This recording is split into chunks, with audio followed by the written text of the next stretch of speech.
नमस्कार मेरे प्यारे भाइयों बहनों और बच्चों। आप बहुत ही जो श्रीमद् भगवत गीता का उसका जो उत्कृष्ट अध्याय है, सर्वोच्च अध्याय, उसका अध्ययन कर रहे हैं। श्रीमद् भगवत गीता अध्याय 11 और अध्ययन करने के क्रम में हम लोग श्रीमद् भगवत गीता के 31 श्लोक पे आ गए हैं। अध्याय 11 श्लोक 31।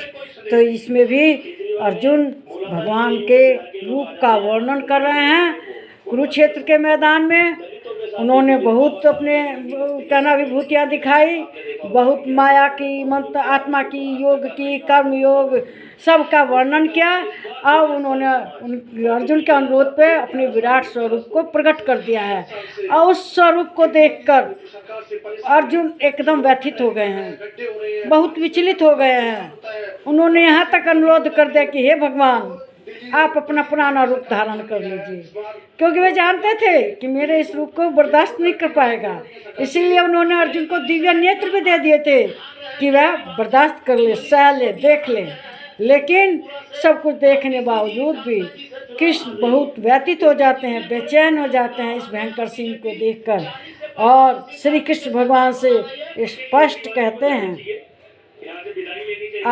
आख्या ही में को भानु ग्रूपो नमस्तु ते देवर प्रसीद विज्ञातुम इच्छामि भवन्तमाद्यं नहीं प्रजानामि तो प्रवृत्ति। अर्जुन कहते हैं, मुझे बतलाइए कि आप उग्र रूप वाले कौन हैं, क्योंकि भगवान का जो दर्शन होता है तो आदमी शांति को प्राप्त करता है। लेकिन यहाँ इस भगवान के रूप को देखकर आदमी भयभीत हो रहा है, बेचैन हो रहा है, उसके रोए खड़े हो जा रहे हैं। और फिर बाद में कहते हैं, बताइए कौन है। हे देवों में श्रेष्ठ, आपको नमस्कार हो, आप प्रसन्न होइए। आदि पुरुष, आपको मैं विशेष रूप से जानना चाहता हूँ। मैं आपकी वास्तविकता जानना चाहता हूँ कि आप हैं कौन, क्योंकि मैं आपकी प्रवृत्ति को नहीं जानता। जो आपने विराट स्वरूप बनाया है, इसकी प्रवृत्ति को मैं नहीं जानता कि ये क्या है। बस मुझे तो भय लग रहा है, देख के मुझे डर लग रहा है। इसलिए आप अपने सही स्वरूप को बताइए कि आप कौन हैं। काली माई की तरह से जीभ निकाल ली है, सबको लपलपाती जीभ से अपनी ओर खींच रहे हैं, मुंह से अग्नि निकल रही है, इस अग्नि से सारा संसार तप रहा है।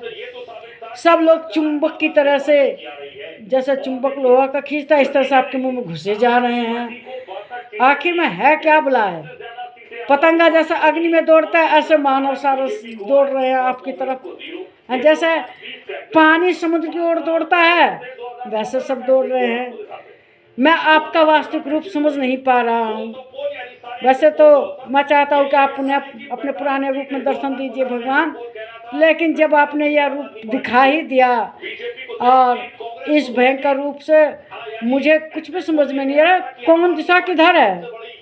पृथ्वी से स्वर्ग तक तो आपका सारा शरीर है, चारों ओर अनगिनत बाहें हैं, चारों ओर अनगिनत सिर हैं, चारों ओर अनगिनत सिर पर मुकुट धारण किए हुए हैं, ऊपर से गले में बहुत ही सुंदर सुगंधित मालाएं पहने हुए हैं, आपके अनगिनत पेट हैं, ऊपर से सारे तन में बहुत ही सुगंधित लेप किए हो, आपके अनगिनत पैर हैं। मैं तो समझ ही नहीं पा रहा कि आपका यह कौन सा रूप है। अब आप प्रसन्न होइए और बताइए कि वास्तव में आप हैं क्या। तो अब अर्जुन उनके विराट स्वरूप को देख के व्यथित हो गए हैं। अब भगवान उनको अपने जो बारे में बताएंगे अगले श्लोक में। अभी तो उन्होंने अपने विराट रूप के दर्शन दिए थे, वो भी अर्जुन के कहने पर दर्शन दिए थे, और उसको दिव्य आंखें भी दे दी थी कि वह बाबा के उनके दर्शन कोई नहीं करा। कुरुक्षेत्र में किसी को नहीं दिखाई पड़ रहे हैं, वे केवल दिखाई दे रहे हैं वो संजय को। संजय धृतराष्ट्र को आंखों देखा हाल कर रहे हैं, तो कुरुक्षेत्र में अब भगवान का विराट स्वरूप भी दिख रहा है। एक संजय और अर्जुन ही उनके दर्शन कर पा रहे हैं। व्यास ने संजय को दिव्य दृष्टि दी थी और श्री कृष्ण भगवान ने अर्जुन को। इस कारण यही लोग भगवान के विराट स्वरूप का दर्शन कर रहे हैं। इस वीडियो को लाइक कीजिए, शेयर कीजिए, इस पर कमेंट कीजिए, मेरे चैनल को सब्सक्राइब कीजिए। नमस्कार मेरे प्यारे भाइयों, बहनों और बच्चों।